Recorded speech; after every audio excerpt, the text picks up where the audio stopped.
Hello friends, welcome to my channel. आज हम बात करने वाले हैं सीबीएसई के एक बहुत ही इंपॉर्टेंट सर्कुलर के बारे में जो क्लास 9th और 11th के रजिस्ट्रेशन से रिलेटेड है सेशन 2025-26 के लिए। तो इस वीडियो को एंड तक देखिए ताकि कोई भी कंफ्यूजन ना रहे। इनकेस तब भी आपको कोई क्वेरीज है तो आप डायरेक्टली मुझे ईमेल के थ्रू कॉन्टैक्ट कर सकते हैं। जैसा कि आप स्क्रीन पर देख पा रहे होंगे तो सबसे पहले हम बात करने वाले फीस के लिए। अगर आप बिना लेट फी के रजिस्ट्रेशन कर रहे हैं तो डेट से 16 सितंबर से लेकर 16 अक्टूबर 2025 तक इंडिया में क्लास 9th और 11th के स्टूडेंट्स के लिए फीस है 320 रुपये ओनली। अगर आप अबोर्ड से हैं तो क्लास 9 के लिए 550 रुपये और क्लास 11 के लिए 660 रुपये हैं। लेट फीस के साथ में रजिस्ट्रेशन 17 अक्टूबर से लेके 31 अक्टूबर तक होगा। लेट फी के साथ में इंडिया में फीस लगने वाली 2320 रुपये और अबोर्ड में क्लास 9 के लिए लगने वाली 2550 रुपये और क्लास 11 के लिए लगने वाली 2660 रुपये। इसके अलावा ट्रेनिंग फीस 20,000 और स्पोर्ट्स फीस 10,000 जो रजिस्ट्रेशन फीस के साथ में ही देनी होती है। लेकिन एक बहुत ही इंपॉर्टेंट बात, विजुअली इंपेयर्ड कैंडिडेट्स को रजिस्ट्रेशन फीस नहीं देनी है। एक और ज़रूरी नोट, सारी फीस सिर्फ ऑनलाइन मोड पे ही एक्सेप्ट की जाएगी, कोई ऑफलाइन या डायरेक्ट बैंक डिपॉजिट नहीं चलेगा। अब बात करते हैं फ़ी पेमेंट मेथड, यानी कि फ़ीस कैसे पे करनी है वो भी जान लीजिए। फीस सिर्फ डिजिटल पेमेंट मोड जैसे कि internet banking, UPI, debit card, credit card, NEFT, RTGS से ही एक्सेप्ट की जाएगी। अगर आप एनईएफटी, आरटीजीएस यूज़ कर रहे हैं तो स्कूल्स को चालान नंबर, डेट और अमाउंट बहुत ध्यान से भरना होगा। अगर कोई भी गलती हुई तो पेमेंट रिजेक्ट हो जाएगा। स्कूल्स को एडवाइस दिया जाता है कि वो रेगुलरली अपना बैंक अकाउंट चेक करना चाहिए ताकि कोई भी अनसक्सेसफुल पेमेंट ना हो। अगर फीस अपडेट नहीं होती है आपके पोर्टल पे तो डुप्लीकेट पेमेंट ना करें। उसके बजाय आप feehelpdesk.cbse@gmail.com पर ईमेल करके अपनी प्रॉब्लम बता सकते हैं सीबीएसई को।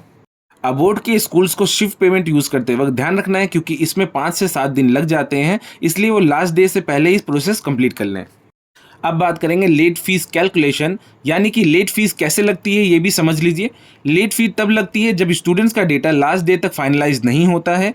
अगर आपने अपने स्टूडेंट्स की डिटेल्स लास्ट डे से पहले फाइनलाइज कर दी है तो आप लास्ट डे तक बिना लेट फीस के पेमेंट कर सकते हैं।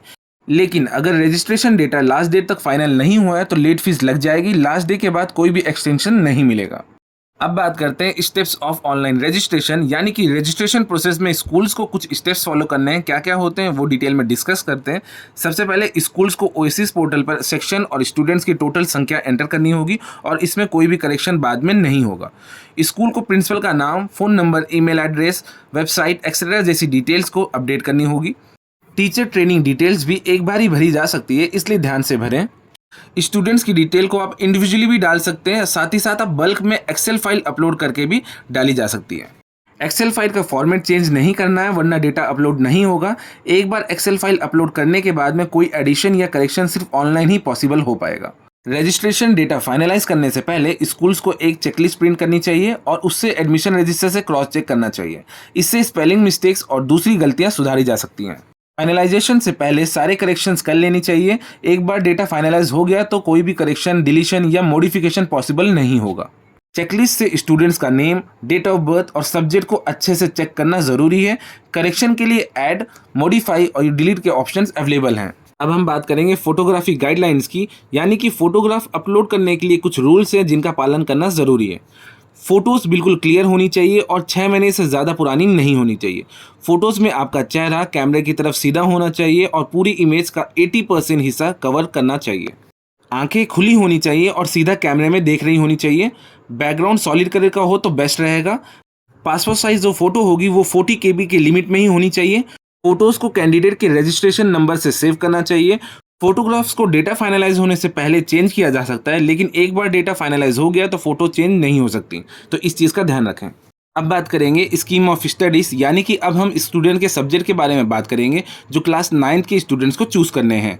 स्टूडेंट को कम से कम 5 सब्जेक्ट चूज़ करने होते हैं। इसमें 5 सब्जेक्ट कंपलसरी होते हैं, जैसे कि लैंग्वेज फर्स्ट यानी कि हिंदी या इंग्लिश, लैंग्वेज सेकेंड कोई भी दूसरी लैंग्वेजेस, देन मैथमेटिक्स स्टैंडर्ड या बेसिक, इसके बाद में साइंस, देन सोशल साइंस। इसके अलावा स्टूडेंट्स ऑप्शनल सब्जेक्ट भी ले सकते हैं जैसे कि स्किल सब्जेक्ट या कोई दूसरा एकेडमिक सब्जेक्ट। अगर कोई स्टूडेंट 3 कंपलसरी एकेडमिक सब्जेक्ट यानी कि साइंस, मैथ, सोशल साइंस में से किसी एक में भी फेल हो जाता है और उसने 6th ऑप्शनल सब्जेक्ट के रूप में स्किल सब्जेक्ट लिया है तो वो फेल्ड सब्जेक्ट स्किल सब्जेक्ट से रिप्लेस हो जाएगा। ठीक है। अगर कोई स्टूडेंट पहले 5 सब्जेक्ट्स में से किसी लैंग्वेज में फेल हो जाता है तो वो 7th ऑप्शनल लैंग्वेज से रिप्लेस हो सकती है, प्रोवाइडेड कि उसने उस 7th लैंग्वेज में पास किया हो और हिंदी या इंग्लिश में 5 सब्जेक्ट में से एक हो। विजुअली इम्पेयर्ड कैंडिडेट्स के लिए स्पेशल रिलैक्सेशन है, वो 2 या 3 लैंग्वेजेस के बजाय सिर्फ एक कंपलसरी लैंग्वेज ले सकते हैं और मैक्सिमम 2 स्किल बेस्ड सब्जेक्ट्स ले सकते हैं।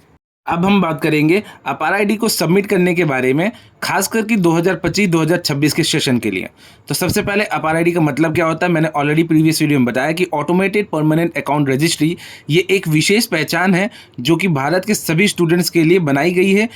ये इनिशिएटिव नेशनल एजुकेशन पॉलिसी 2020 के अनुसार one nation one student ID programme का हिस्सा है। अपार आईडी के फ़ायदे क्या हैं? ये एक यूनिफाइड और लाइफ लॉन्ग एकेडमिक आइडेंटिटी देता है। इससे स्टूडेंट को एक ही एजुकेशनल लेवल से दूसरे में जाने में आसानी होगी।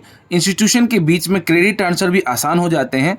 इससे एडमिशन और एम्प्लॉयमेंट के लिए वेरिफिकेशन प्रोसेस भी सिंपल हो जाता है। ये स्किल गैप को एनालाइज करने में मदद करता है। अब बात करेंगे अपार आईडी बनाने में क्या इश्यूज आ रहे हैं। तो सीबीएसई को कुछ तकनीकी और प्रशासनिक समस्याओं के बारे में बताया गया है जो स्कूल्स को अपार आईडी बनाते समय समस्या आती है, जैसे कि अलग अलग पोर्टल्स के बीच में इंटीग्रेशन में दिक्कत, स्टूडेंट डेटा का रिकॉर्ड्स स्कूल के हिसाब से अलग और आधार कार्ड के हिसाब से अलग होना, डेटा को ठीक करने और अपडेट करने में लगने वाला समय, पेरेंट्स की अनुमति जो कि कंसेंट की कमी। तो अब इस साल 2025-26 के सेशन में क्या करना है? स्कूल को इन बातों का ध्यान रखना है, जैसे कि अगर पेरेंट्स की अनुमति जो कि कंसर्न होता है ना मिलने की वजह से अपार आईडी नहीं बन पा रही है, तो स्कूल को पेरेंट्स के डिनायल ऑफ कंसेंट की कॉपी रखनी चाहिए और एलओसी लिस्ट ऑफ कैंडिडेट्स में अपार के आगे रिफ्यूज लिखना होगा जो कि होगी REFUSED। ओके। और अगर अपार आईडी किसी और वजह से नहीं बन पा रही है तो आप लिखेंगे NOGEN। बाकी सभी केसेस में अपार आईडी लिखना ज़रूरी है, ऐसा सर्कुलर के माध्यम से सीबीएसई ने बताया है। तो अगले साल 2026 और 27 के सेशन में क्या करना है? स्कूल्स को ये सुनिश्चित करना है कि स्टूडेंट या पेरेंट्स का डेटा, चाहे भले वो आधार कार्ड, यूडाइस, स्कूल रिकॉर्ड में जो भी कमियां हैं उसे ठीक करवाया जाए, ताकि जब क्लास 9th और 11th के स्टूडेंट्स अगले साल एलओसी सबमिट करें तब उनके पास में अपार आईडी मौजूद हो।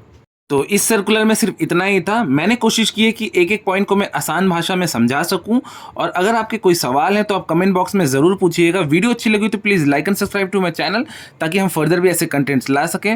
मिलते हैं नेक्स्ट वीडियो में। Thanks for watching.